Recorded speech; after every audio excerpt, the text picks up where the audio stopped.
घर पे मैं, मेरी बेटी अकेले हूँ और हम लोगों के साथ इस तरह का ट्रीट किया जा रहा है जैसे मैं क्रिमिनल हूँ, मेरे हस्बैंड क्रिमिनल है, मेरे बच्चे क्रिमिनल हैं। अगर कोई मेरे घर से खा करके कोई निकलता है बाहर, कोई वहाँ, और उसके बाद सड़क पर पुलिस है, पुलिस के सामने किसी की हत्या होती है, तो उस होटल के मालिक वो कैसे हो सकता है? बहन, भाई, दीदी, चाची के बीच में रही, मैं उनसे हाथ जोड़ के विनती करती हूँ कि वो लोग आगे आए और मेरा साथ दे, मुझे इंसाफ दिलाए, क्योंकि हम लोग के साथ बहुत गलत हो रहा है। तो मैं समझता हूँ कि एसपी को हटाना कोई एक सजा नहीं है। कायदे से होना तो ये चाहिए था, पुलिस के ऊपर एफआईआर होनी चाहिए। जमशेदपुर का डीडी बारकांड सियासी रंग लेता जा रहा है। ज्ञातव्य है कि पिछले दिनों डीडी बार से बाहर निकलने के बाद करणी सेना के जिला अध्यक्ष हिमांशु को चाकुओं से गोद कर मार दिया गया था। उसके बाद से जमशेदपुर में तनाव बना हुआ था। इसी प्रकरण में जमशेदपुर के एसएसपी और सरायकेला की एसपी को हटा दिया गया। बाद में झारखंड सरकार ने पुलिसिया कार्रवाई शुरू की। इसी क्रम में भाजपा के नेता व डीडी बारकांड के संचालक नीरज सिंह के खिलाफ भी एक्शन लिया गया। बिष्टुपुर डीडी बारकांड में भाजपा नेता नीरज सिंह के खिलाफ पुलिसिया कार्रवाई से बौखलाकर भाजपा और जदयू के नेता गोलबंद हो नीरज सिंह के घर पहुंचे। डीडी बार के बाहर हुई हत्याकांड के मामले में पुलिस लगातार भाजपा नेता और डीडी बार के मालिक नीरज सिंह पर दबिश बना रही है। लगातार छापामारी जारी है। इस मामले को लेकर नीरज सिंह की पत्नी और मानगो नगर निगम की पूर्व मेयर प्रत्याशी संध्या सिंह ने भी पुलिस पर प्रताड़ित करने का आरोप लगाते हुए वीडियो बयान जारी किया। नमस्ते, मैं संध्या सिंह, नीरज सिंह की वाइफ। सिटी में जो घटना घटी उससे मैं भी उतने ही दुखी हूँ जितना आप लोग दुखी हैं। ये सच है कि डीडी से मारपीट शुरू हुई थी और हमारे स्टाफ ने उन्हें पकड़ के नीचे कर दिया। पीसीआर की वैन खड़ी थी, वैन के सामने जो भी हुई वो आप लोगों ने भी वीडियो पे देखा है और मेरा स्टाफ भी अपने आप को बचाने के लिए उन्होंने बाहर कर दिया, क्योंकि हमारा किचन भी उसी फ्लोर पे है। हो सकता था, हमारे किचन में बहुत तरह की नाइफ होती है किचन में जी, हो सकता था उसी से उन पे वार कर देते। इसके वजह से मेरे स्टाफ ने अपनी सुरक्षा के लिए उन्हें बाहर कर दिया। पीसीआर की गाड़ी खड़ी थी, पीसीआर वाले लोग सारे चीज देख रहे थे, उनके सामने सारी वारदात हो रही थी। उनके गाड़ी से खींच के चापर मारा गया और ये आए दिन की घटना हो रही है। वो उसी दिन की घटना नहीं थी, ये नया नहीं था। उसके बावजूद मेरे हस्बैंड पे ये क्रिमिनल जैसा ट्रीट किया जा रहा, मेरे हस्बैंड को क्रिमिनल जैसा हम लोगों को ट्रीट किया जा रहा है। तो मेरे हस्बैंड कहाँ पे गुनाहगार है, मैं पूछती हूँ। मेरे घर पे 3 दिन से पुलिस आ रहे हैं। रात में 1:30 बजे से लेके कल शाम 7 बजे तक थे। घर के आगे पीछे घूम रहे हैं। आज भी शाम में आके 3-4 गाड़ी आके इतना मतलब मेरे स्टाफ पे चीखना चिल्लाना, प्लस मेरे ड्राइवर को थप्पड़ मारना, और नहीं तो मेरी गाड़ी की चाबी ले लेना और ये बोलना कि ऑटोमेटिक गाड़ी कोई हम लोग में से कोई नहीं जानता है चलाने, आप अपने ड्राइवर को दीजिए। मैं बोली ठीक है, आप मेरी गाड़ी क्यों लेके जा रहे हो, तो मैं आपकी गाड़ी को चेक करके और मैं भेज दूंगा। मैं काफी रिक्वेस्ट की कि मेरी बेटी उसी गाड़ी से जाती है और मेरी बेटी की एग्जाम चल रही है, 9th की स्टूडेंट है और मेरा ड्राइवर वो लेके जाता है। लेकिन उन्होंने बोला कि ठीक है, मैं गाड़ी भी भेज दूंगा, आपका ड्राइवर भी भेज दूंगा, लेकिन मेरी गाड़ी भी नहीं आई। उन्होंने बोला कि मैं एमजीएम थाना में गाड़ी लेके जा रहा हूँ। जब मैं पूछी कि गाड़ी मेरी कहाँ लेके जा रहे हैं तो एमजीएम थाना में मेरी गाड़ी नहीं थी, मेरे ड्राइवर नहीं था, मेरे ड्राइवर से मिलने नहीं दिया गया, ड्राइवर का मोबाइल छीन लिया गया। मेरी बेटी को मैं किसके साथ भेजूंगी। मेरे हस्बैंड को क्रिमिनल जैसा ट्रीट किया जा रहा है। मेरे हस्बैंड 5-6 साल से रेगुलर जनता के बीच में है, जनता की सेवा कर रहे हैं। जब जो जनता में उन्हें खोजा वो हमेशा तत्पर रहे, ऐसी नहीं है कि वो तत्पर नहीं रहे। मैं भी जब से मेयर की इसके लिए लड़ी तब से मैं भी जनता के बीच हूँ।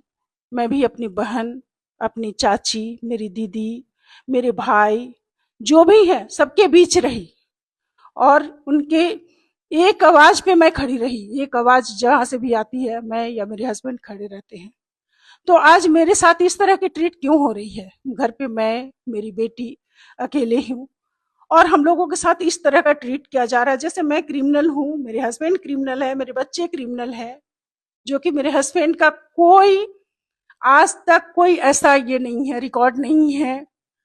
उसके बावजूद हाँ, वो अच्छे बिजनेसमैन जरूर हैं। क्या उसी का सजा उनको दिया जा रहा है या फिर जनता की सेवा करने की सजा उनको दिया जा रहा है? तो प्रशासन और ये तो मेरी साथ नहीं दे रही है, लेकिन मैं जिन जनता की सेवा की, जिन जनता के बीच में रही, जिन अपने बहन भाई दीदी चाची के बीच में रही, मैं उनसे हाथ जोड़ के विनती करती हूँ कि वो लोग आगे आए और मेरा साथ दे, मुझे इंसाफ दिलाए, क्योंकि हम लोग के साथ बहुत गलत हो रहा है। ये मेरी रिक्वेस्ट है आप लोग से। धन्यवाद।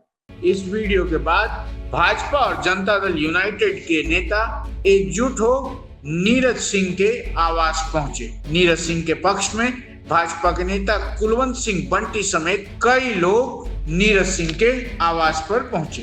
दूसरी ओर भाजपा के वरिष्ठ नेता और नेता प्रतिपक्ष बाबूलाल मरांडी ने मीडिया से बातचीत करते हुए इस तरह की कार्रवाई का विरोध किया और कहा कि इस मामले में पुलिस अपराधियों पर नकेल कसने के बजाय दुकानदारों और बार संचालकों को परेशान कर रही है। इस तरह की कार्रवाई गलत है। देखिए, झारखंड में आज कानून व्यवस्था पूरी तरह से चरमराई। अगर हम कहें कि कानून व्यवस्था कहीं है, पिछले दिनों जो जमशेदपुर में जो घटना घटी, करनी सेना के कोई नेता थे और पुलिस के सामने उनकी हत्या कर दी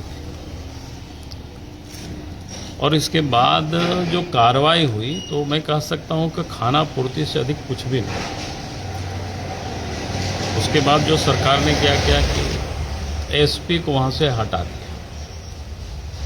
एक नहीं बल्कि 2 एसपी को शायद हटाया, सरायकेला जमशेदपुर के। तो मैं समझता हूं कि एसपी को हटाना कोई एक सजा नहीं है।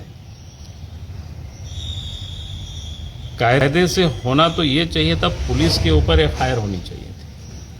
अगर पुलिस के सामने